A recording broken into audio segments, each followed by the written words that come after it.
गणेश जी को जब घर में प्रवेश दो, गणेश जी को जब घर में प्रवेश दो तो गणेश जी का मुख आपकी ओर मारा, और जब गणेश जी को विसर्जन भी करो तो गणेश जी का मुख आपकी ओर। कई कई लोगों के घरों में गणेश जी की बहुत सारी फोटो हो जाती है, बहुत ध्यान दीजिएगा महाराज। कई लोग गिफ्ट में गणेश जी दे देते हैं। शास्त्र कहता है जिसने अपने जीवन काल में, आपको पहले की कथा में कहा था, एक आंवले का वृक्ष, एक गणेश जी की मूर्ति, आंवले का वृक्ष, गणेश की मूर्ति, ये दो चीजें एक ऐसी है जिसको एक वो क्या बोलते हैं उसको, एक कुबेर का स्टेचू भी आता है जिसको कंधे पे पोटली रखी हुई स्टेचू आता है, गंज बाबा रहे सो क्या बोलते हैं हम लोग, कहते कुबेर स्टेचू बोलते उसको। ये भी गिफ्ट में नहीं चाहिए। यदि गणेश की मूर्ति, गणेश की प्रतिमा, गणेश का फोटो हम किसी को गिफ्ट में दे देते हैं तो हमारे घर की संपदा उस तारीख को लिखकर रखना, उसके बाद में धीरे धीरे छिन्न होने लगती है, संपदा टिकती नहीं है। 1 रुपया कमाओगे 100 रुपया खर्च है। और घर के हर जगह पर गणेश जी की मूर्ति नहीं लगाना चाहिए, घर का फोटो, गणेश जी का फोटो हर जगह पर नहीं लगाना। जहां पूजन करते हो वहां लगा लो, जहां स्मरण करते हो वहां लगा लो, चल जाएगा। पर सारे घर में ना जाने कौन कौन सी दिशा में, और यहाँ तक कई लोग साल भर गणेश जी रखते हैं। कौन से भी निवेदन है, साल भर गणेश जी रखो, मना नहीं है, पर गणेश जी रखना कौन सी दिशा में चाहिए उसका भी शास्त्र प्रमाण वर्णन करता है हमारा। लाते समय गणेश जी का मुख आपकी ओर। शिव महापुराण ये नहीं कहती, गणेश पुराण ये नहीं कहती कि तुम्हें इतना बड़ा गणेश बिठाओ। गणेश पुराण ये नहीं कहती कि तुम बहुत बड़े गणेश जी बिठाओ। गणेश पुराण ये नहीं कहती कि तुम बहुत विशालतम गणेश जी का निर्माण कर कर उसको विराजमान करो। गणेश पुराण, शिव महापुराण ये नहीं कहती कि तुम इतने बड़े भी गणेश जी जो तुम्हारे पास में रखने की जगह ना हो, विसर्जन की जगह ना हो, तो ऐसे गणेश को घर में ना बिठाएं। शिव महापुराण तो यहां तक कहती है, गणेश पुराण तो यहां तक कहती है कि एक गोल सुपारी के भी अगर गणेश जी बनाकर तुमने पूजन कर कर उसको भी जलाशय में विसर्जन कर दिया, नहीं कर सकते, किसी पेड़ के नीचे खड्डा खोद कर उसको रखकर उस पर पानी डाल दिया, वो भी विसर्जन माना जाएगा। पर रोड के किनारे पर रखकर उसका अपमान करो, ये शास्त्र नहीं कहता, ये वेद और पुराण नहीं कहते।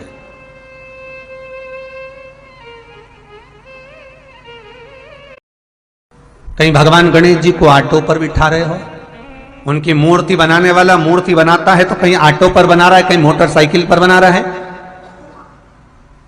कहीं भगवान गणेश जी बुलेट चला रहे हैं। यह भगवान का अपमान है, यह भगवान का अपमान कि जिसके घर में भगवान गणेश की नृत्य की मूर्ति लगी रहती है, उस घर में जितने भी परिवार के लोग रहते हैं वो कहीं ना कहीं 24 घंटे काम में लगे रहते हैं, पर उनको शांति रत्ती भर की नहीं मिलती है। यहां तक का व्याख्यान शिव महापुराण करती है महाराज।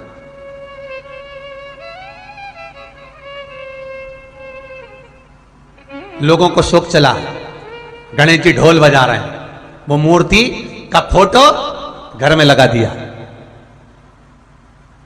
घर में मूर्ति का फोटो लगा दिया कि गणेश जी ढोल बजा रहे हैं, गणेश जी नाच रहे हैं, वो मूर्ति का फोटो तुरंत घर में लगा दिया। वेद व्यास जी ने कुमार खंड के अंदर वर्णन करा, यदि देवता की अपमानजनक मूर्ति या स्मरण पूजन का भाव अगर कहीं लगाया भी जाता है तो उस घर में शांति रत्ती भर की नहीं रहती है महाराज। यहां तक शिव महापुराण कहती है कि भगवान शंकर का शिवलिंग आप घर के अंदर रख सकते हो, भगवान शंकर का शिवलिंग घर में रखकर पूजन कर सकते हो, भगवान शंकर के शिवलिंग का आप स्मरण कर सकते हो, भगवान शंकर के शिवलिंग की आप पूजन कर सकते हो। पर शंकर, जब शिवपुराण खुद कह रही है कि शंकर का जो भौतिक स्वरूप है, शंकर का जो शारीरिक स्वरूप है, जैसे आप शिव महापुराण के पीछे जो बैनर देख रहे हो, इस बैनर में शंकर जी का जो स्वरूप दिखाया जा रहा है, ऐसी मूर्ति तप करने वाली, ऐसी मूर्ति आशीर्वाद देने वाली, ऐसी मूर्ति जो भगवान शंकर का मूल स्वरूप दर्शाती हो, ऐसी मूर्ति घर के अंदर नहीं रखी जाती। स्वयं शिव महापुराण करे, शिव महापुराण की कथा कहती है, हाँ, शिवलिंग जो भगवान शंकर का एक मूल बिंदु है, भगवान शंकर का एक मूल बिंदु विराजमान है, भगवान शंकर का एक मूल बिंदु का निर्माणित है वो शिवलिंग। आप छोटे, बहुत सुंदर प्रश्न है बच्ची, क्या गणेश जी हर युग में है? क्या गणेश जी का हर युग में कौन सा वाहन हुआ, क्या नाम पड़ा उनका हर युग में? भाई, शिव महापुराण की कथा कहती है सतयुग में जो गणेश जी थे सतयुग में जो गणेश जी महाराज का पूज्य भाव था, सतयुग में जो गणेश जी की पूजन होती थी, भगवान गणेश जी का उस समय वाहन था सिंह, शेर, और उनका नाम था विनायक। बहुत ध्यान से सुनना, श्री गणेश शिव महापुराण की कथा चल रही है, बहुत दिल से सुनिए उसको। शायद जो प्रसंग निकल जाता है वो वापस नहीं मिल पाता। सतयुग में जो गणेश जी महाराज का पूजन किया गया, सतयुग में जो गणेश जी महाराज प्रकट हुए, सतयुग में जो गणेश जी का स्मरण करा गया, उनका वाहन है सिंह। शेर पर श्री गणेश जी महाराज बैठते थे महाराज, और उनका नाम है विनायक। त्रेता में जो गणेश जी महाराज का पूजन हुआ, श्री राम जी महाराज ने त्रेता में आकर जो विनायक का पूजन करा है, श्री गणेश जी महाराज का स्मरण करा है। शंकर के शिवलिंग का पूजन जहां पर भगवान राम करते हैं, उसी के ठीक सम्मुख में अगर आप कभी रामचरितमानस का स्मरण करेंगे, राम दर्शन करेंगे, तो उसी के सम्मुख में श्री विनायक श्री गणेश जी महाराज का त्रेता में जो दर्शन कराया गया, वो महाराज मयूरेश्वर भगवान गणेश जी का नाम पड़ा। क्या नाम पड़ा है? मयूरेश्वर। यहां पर भगवान गणेश जी का वाहन मोर हुआ, मयूर हुआ, इसलिए गणेश जी का एक नाम होता है मयूरेश्वर भगवान गणेश, मयूरेश्वर विनायक भगवान गणेश। तीसरा वर्णन आया द्वापर में।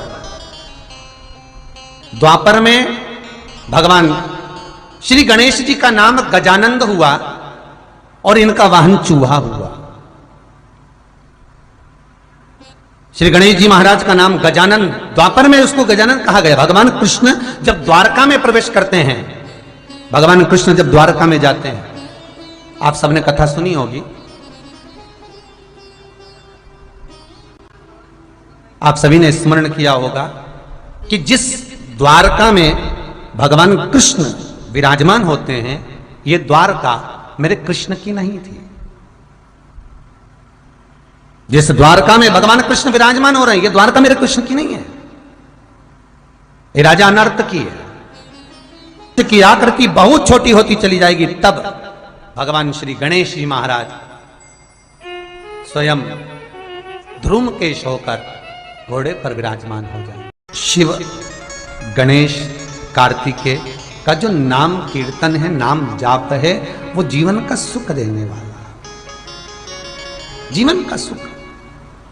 तो प्रश्न करने वाले ने गलत प्रश्न नहीं किया है, बिल्कुल सत्य प्रश्न है। और फिर निवेदन करूंगा, 33 कोटि देवता हमारे सम्मुख में विराजमान है, ये हमारे ऊपर है, हम किसको भजें, हम मोरिया इसका छोटे से गाँव, हे कृष्ण गिरधर गोपाला, हे कृष्ण हे कन्हैया। मेरे परिवार 2000 10,000 20,000 जो रुपए आपने मंदिर में निर्माण में लगा दिए, वो मंदिर अजर और अमर हो गया। हम भी चले गए, तुम भी चले गए, पर एक लोटा पानी अगर कोई शंकर पर चढ़ाएगा, एक लोटा पानी अगर शिव को कोई समर्पित करेगा, तो उस जल चढ़ाए हुए एक लोटा पानी का एक अंश जो तुमने 1000-2000 रुपए लगाकर मंदिर का निर्माण करवाया है, उसका अंश तुम्हारे खाते में जरूर पहुंचेगा। ये पक्का है महाराज, ये पक्का। गणपति बप्पा मोरया कैसे हुए, वो कथा बहुत ध्यान से सुनना। किसी नाम के आगे किसी संत का नाम कैसे जुड़ा भगवान के साथ, वो देखिए।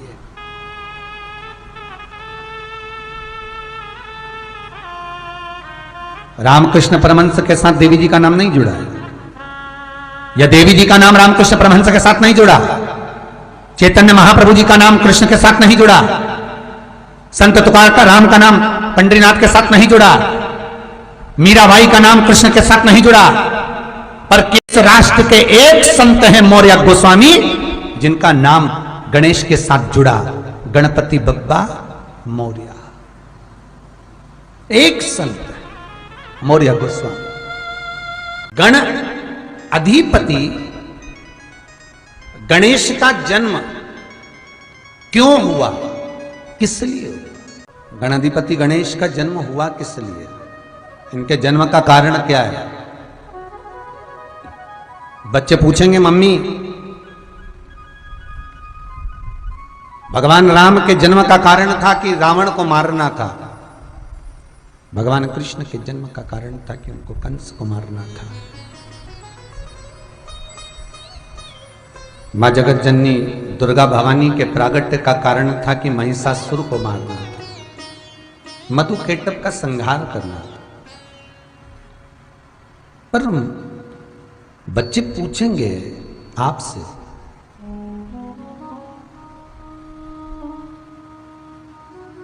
भगवान विष्णु का जन्म इसलिए हुआ, प्रागट्य इसलिए हुआ क्योंकि सृष्टि का प्रकरण बढ़वाना था।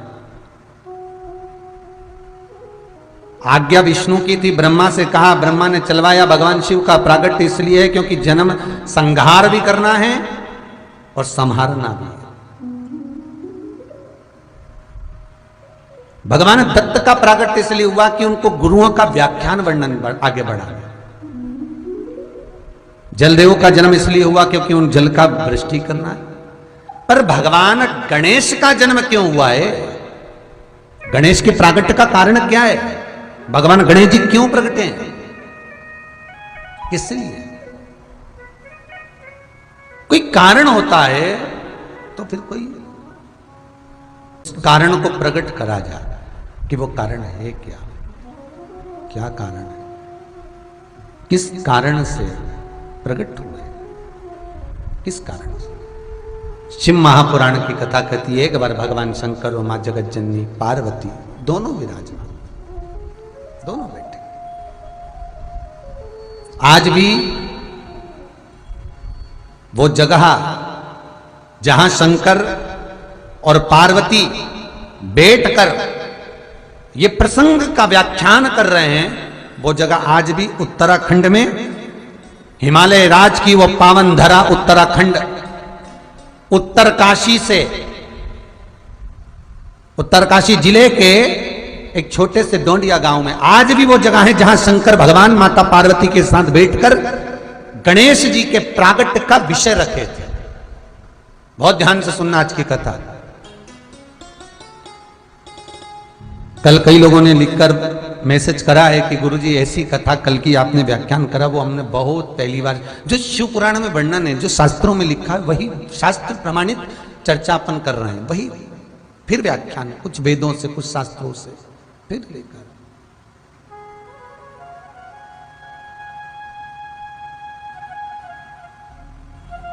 कभी उत्तरकाशी जाएं तो वहां जाकर पूछना कि जहां गणेश जी का माथा कटा था, सिर कटा था, हमें वहां जाना है। इतनी सुंदर जगह। और आप मान लो नहीं जा पाए तो मेरा तो निवेदन है, कभी मौका मिले तो पुराणों में, शास्त्रों में उसको छानना, निकालना। शास्त्र पुराण में नहीं ढूंढ सकते तो मोबाइल पर ढूंढ लेना, यूट्यूब पे, उस पे ढूंढ लेना, गूगल आदि पे, जिस पे आप ढूंढ सकते उस पे ढूंढ। शास्त्र प्रमाण नहीं निकाल सकते तो उसमें निकालना जहां गणेश जी का मस्तक कटा। इतनी सुंदर, इतनी रमणीय, इतनी आनंदित भूमि, इतनी सुख देने वाली भूमि, जहां शिव और पार्वती विराजमान है। उत्तरकाशी क्यों कहते हैं इसको उत्तरकाशी? उत्तराखंड में जो बसी है काशी, इसको उत्तरकाशी क्यों कहा गया? क्योंकि ये गंगा, यमुना और पार्वती, इन तीन नदियों का मायका है उत्तरकाशी।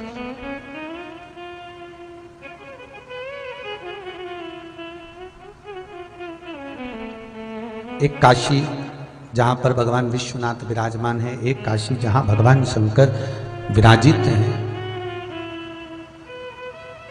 उस काशी में तो केवल गंगा है, वहां शिव भी है, गंगा भी है।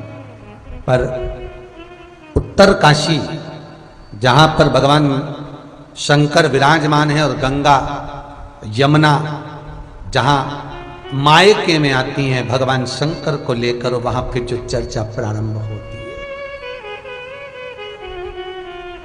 फिर जो व्याख्यान चालू होता है।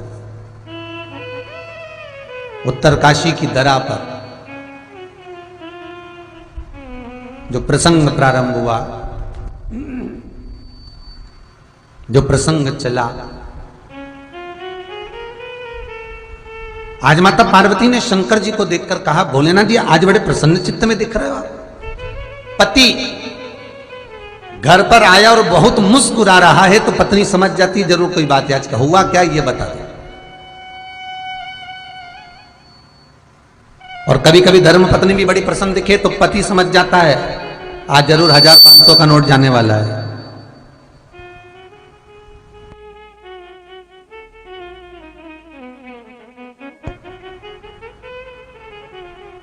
केवल एक वर चाहिए।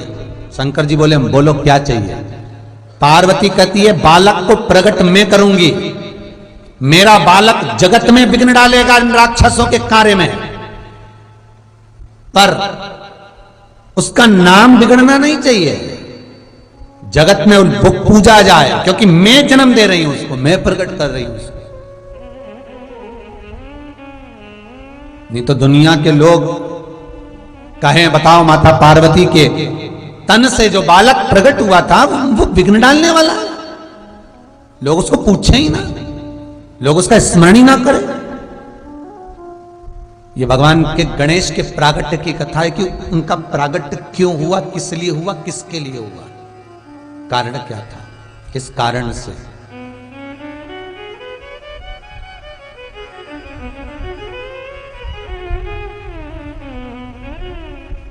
भगवान शिव कहते हैं पार्वती सुन, मैं तुझे वर देता हूं, तेरा जो बालक इन असुरों के कार्य में विघ्न डालने के लिए जो पैदा हो रहा है, जन्म ले रहा है, मैं तुझे वर देता हूं पार्वती, उस बालक का नाम दुनिया के लोग केवल स्मरण ही करेंगे तो उनका विघ्न हट जाएगा, उसका नाम विघ्न हरण होगा, और राक्षसों के लिए विघ्न देने वाला होगा और संसार के लिए विघ्न हरने वाला होगा।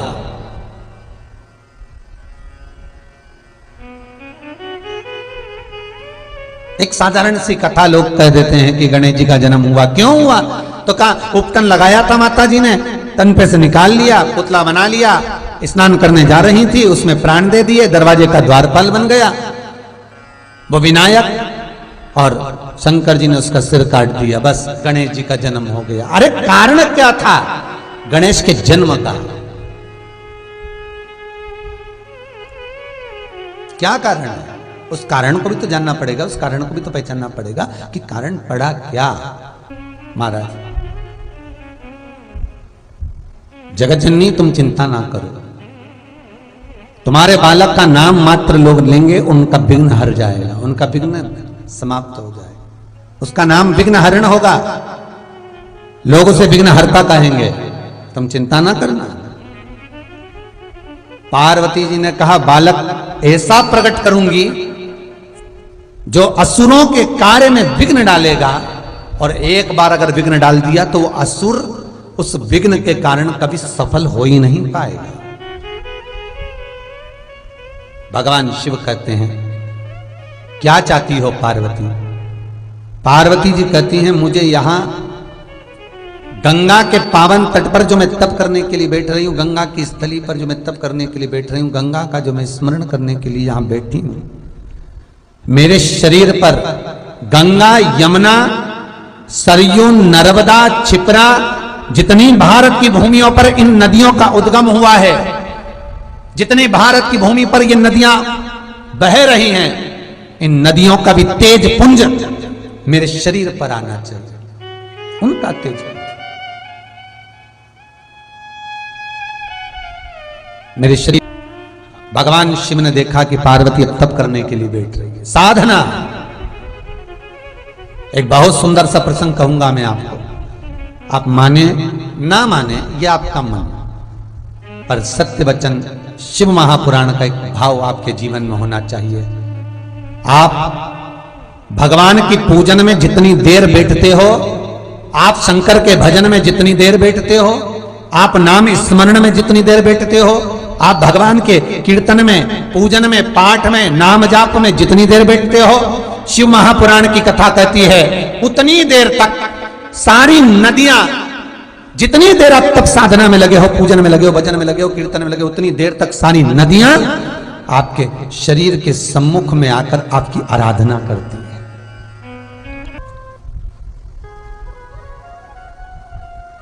इसलिए भगवान गणेश का एक नाम मंगल मूर्ति है, जो हर जगह पर मंगल ही करता है। हर जगह पर मंगलमय।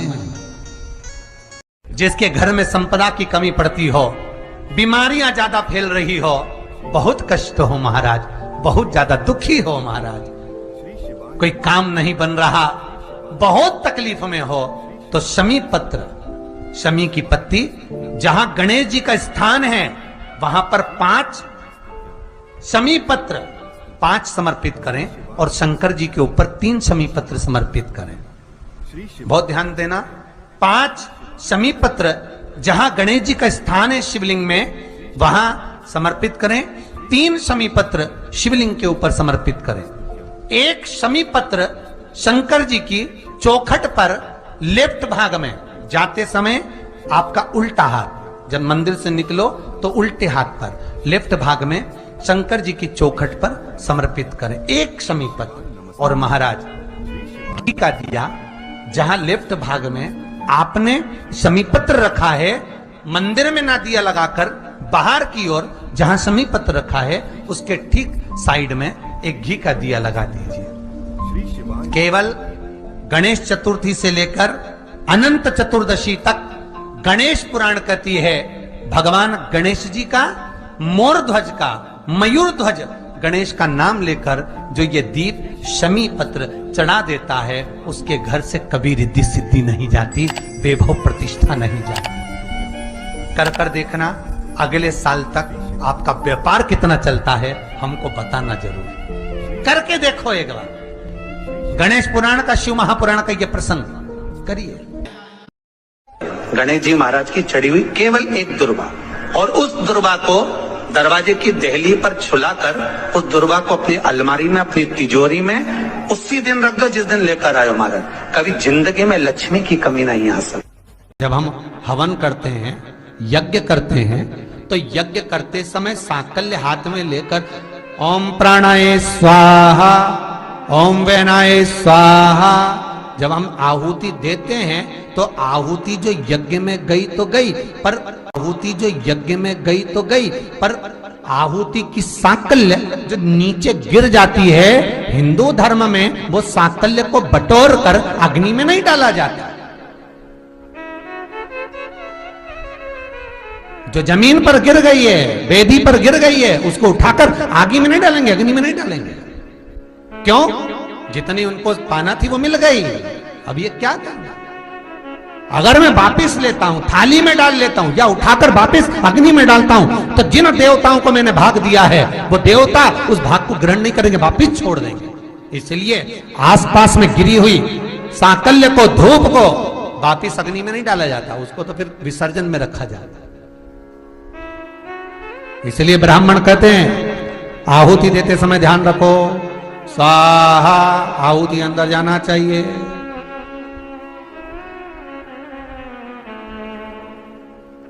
आहुति अंदर जाए, देवता उसको स्वीकार करे। जो नीचे गिर गई है, तुम अगर वापिस थाली में रख भी लोगे तो देवता उसको अंगीकार नहीं करेंगे, उसको स्वीकार नहीं करेंगे, वो तो गया। और जितनी थाली में सामग्री वो भी बेकार हो गई।